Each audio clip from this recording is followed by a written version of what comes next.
ಸ್ನೇಹಿತರೆ, ನಾವು ದಾರಿಯಲ್ಲಿ ಹೋಗ್ತಿರ್ಬೇಕಾದ್ರೆ ಆಕಸ್ಮಿಕವಾಗಿ ಎಡವಿದ್ರೆ ಕಾಲಿಗೆ ನೋವಾಗುತ್ತೆ. ಬಾಗಿಲು ಮೂಲಕ ಮನೆ ಒಳಗಡೆ ಹೋಗಬೇಕಾದ್ರೂ ಕೂಡ ಆಕಸ್ಮಿಕವಾಗಿ ಹೊಸಲಿನ ಮೇಲ್ಭಾಗ ಏನಾದರೂ ತಲೆಗೆ ತಾಕಿದ್ರೆ ತಲೆ ತಿರುಗುತ್ತೆ. ಅಂತಾದ್ರಲ್ಲಿ ಸುತ್ತಿಗೆಯಿಂದ ತಲೆಗೆ ಹೊಡ್ಕೊಂಡ್ರೆ ಏನಾಗ್ಬೋದು ಯೋಚನೆ ಮಾಡಿ. ಅರೆ, ಯೋಚನೆ ಮಾಡಕ್ಕೆ ಪ್ರಜ್ಞೆ ಇದ್ರೆ ತಾನೇ ಅಂತ ಕೇಳ್ತಾ ಇದ್ದೀರಾ. ಆದ್ರೆ ನಮ್ಮ ಶಬಾಷ್ ಇಂಡಿಯಾಗೆ ಬಂದಿರೋ ಅತಿಥಿ ಎಂಥ ಅದ್ಭುತವಾದ ಸಾಹಸವನ್ನ ಮಾಡ್ತಾರೆ ನೋಡೋಣ. ಬನ್ನಿ, ಸ್ವಾಗತ ಮಾಡೋಣ ಮಹಾರಾಷ್ಟ್ರದ ನಾಸಿಕ್ನಿಂದ ಬಂದಿರುವಂತ ಧನಂಜಯ್ ಶಿವಾಲಯ್ ಅವ್ರನ್ನ.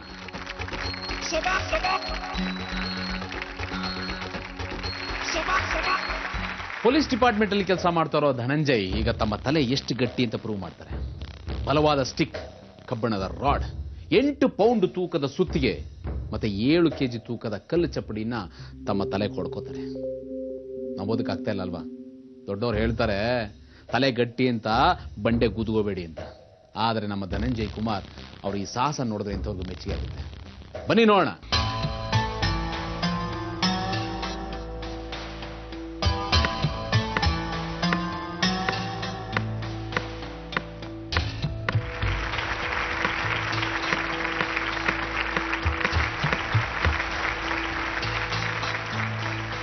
ಈಗ 8 ಪೌಂಡ್ ಇರೋ ಈ ಸುತ್ತಿಗೆಯ ಪವರ್ ಏನು ಅಂತ ನೋಡೋಣ.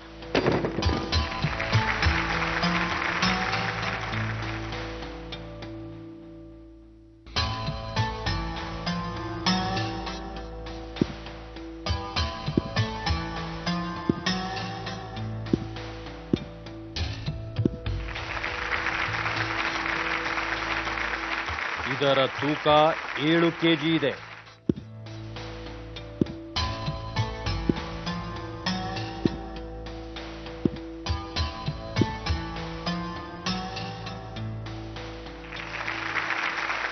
ಹೇಗಿತ್ತು ನಮ್ಮ ಧನಂಜಯ್ ಅವರ ಸಾಹಸ? ಶಬಾಷ್ ಧನಂಜಯ್, ಶಬಾಷ್ ಇಂಡಿಯಾ.